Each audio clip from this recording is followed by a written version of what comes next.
और अब अगली खबर का रुख करेंगे। खबर बीना से है। बीना विधायक निर्मला सप्रे और बीजेपी पर कांग्रेस के वरिष्ठ नेता पीसी शर्मा ने हमला बोला। पीसी शर्मा ने बीजेपी को खुला चैलेंज देते हुए कहा है कि अगर विधानसभा अध्यक्ष निर्मला का इस्तीफा ले लेते हैं और बीना में उपचुनाव हुआ तो बीजेपी का विजयपुर जैसा हाल होगा। उन्होंने कहा कि बीजेपी डर रही है और अब विधानसभा सत्र में निर्मला सप्रे को साथ में नहीं बैठाया जाएगा। उनकी माने तो पार्टी उनके खिलाफ कोर्ट में जा रही है। आपको बता दें कि बीना विधानसभा से कांग्रेस की टिकट पर विधायक चुनी गई निर्मला सप्रे लगातार बीजेपी के कार्यक्रमों में देखी जाती है। और बीजेपी डर रही है भाई, उसका इस्तीफा लेके चुनाव कराइए ना। देख लेना विजयपुर जैसी हालत नहीं हो, ठिकाने नहीं लग जाए सबकी अकल। जो भागने की कोशिश करते हैं, दल बदलने की कोशिश करते हैं, ये चैलेंज है बीजेपी को कि इस्तीफा करा के चुनाव कराए बीना विधायक निर्मला सप्रे को लेकर मंत्री विश्वास सारंग ने कहा कि कांग्रेस बीना की जनता का अपमान कर रही है। कांग्रेस को जनप्रतिनिधि के लिए ऐसी बात नहीं करनी चाहिए। विधायकी कांग्रेस के हिसाब से नहीं चलती, विधायकी के नियम होते हैं।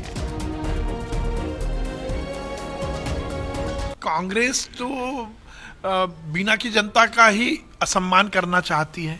उनके जनप्रतिनिधि के खिलाफ इस तरह की बातें करना, ये बीना की जनता का अपमान है। मुझे लगता है कि हर एक विषय का एक नियम है। विधानसभा एक नियम से चलती है, विधायिकी एक नियम से चलती है। मुझे लगता है ये सब निर्णय होने दीजिए। कांग्रेस खिसियानी बिल्ली खंबा नोचे जैसी स्थिति में है। और इस खबर पर भी न्यूज 18 संवाददाता वासु चौरे हमारे साथ जुड़ गए हैं। वासु, इस पूरे मामले में दो पहलू नजर आते हैं। पहला तो यह कि विजयपुर में जीत के बाद कांग्रेस के हौसले बुलंद हैं, चैलेंज कर रही है कांग्रेस। दूसरा यह कि बीना को जिला बनाने की मांग थी निर्मला सप्रे की, वो पूरी अभी तक हो नहीं पाई, तो शायद निर्मला सप्रे भी अधर में हैं। बिल्कुल, देखिए जिस तरीके से बीना के चुनाव को लेकर या बीना की जो मौजूदा विधायक है उनका इस्तीफे को लेकर जो सस्पेंस बना हुआ है उस पर अब कांग्रेस जो है वो पूरी तरह से मुखर हो चुकी है और कांग्रेस ने स्पष्ट कर दिया है कि इस पूरे मामले को लेकर अब वो कोर्ट जाएंगे। नेता प्रतिपक्ष उमंग सिंघार हमारे साथ हैं। सर, निर्मला सप्रे को लेकर अब क्या स्टैंड होने वाला है, क्योंकि लंबा समय हो गया है, कुछ अभी तक डिसीजन नहीं आया है। देखिए, भारतीय जनता पार्टी विजयपुर की हार से डरी हुई है, तो अभी मुझे नहीं लगता है कि उनको भारतीय जनता पार्टी लेगी निर्मला सप्रे को। लेकिन जो कांग्रेस का स्टैंड रहा है, पिछले 90 दिन के अंदर विधानसभा अध्यक्ष जी को विचार करना था, विचार नहीं कर पाए।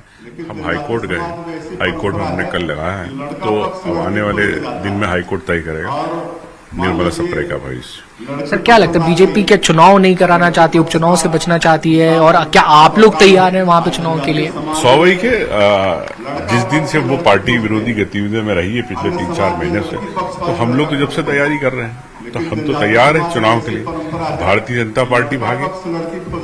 विजयपुर से सर मोरल बूस्ट हो गया एकदम। स्वाभाविक है, पूरे प्रदेश के कार्यकर्ताओं का एक मनोबल बढ़ा है और 1 साल भारतीय जनता पार्टी का जो कार्यकाल रहा, जो उन्होंने वादे किए थे 3000 रुपए महिलाओं को देने के, उन्होंने गेहूं खरीदी के, धान खरीदी के, इसको लेके भारतीय जनता पार्टी पूरे वादे नहीं कर पाई। और जिसमें कि कर्ज लेके घी पी रही है भारतीय जनता पार्टी, मोहन यादव मौन है प्रदेश के लिए।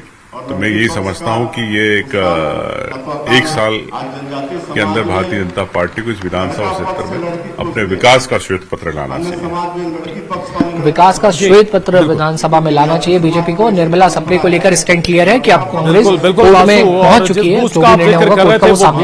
कांग्रेस के सभी नेताओं के चेहरों पर नजर भी आ रहा है। बहुत शुक्रिया आपका वासु पूरी बातचीत के लिए, धन्यवाद। और खबर मुरैना से, मुरैना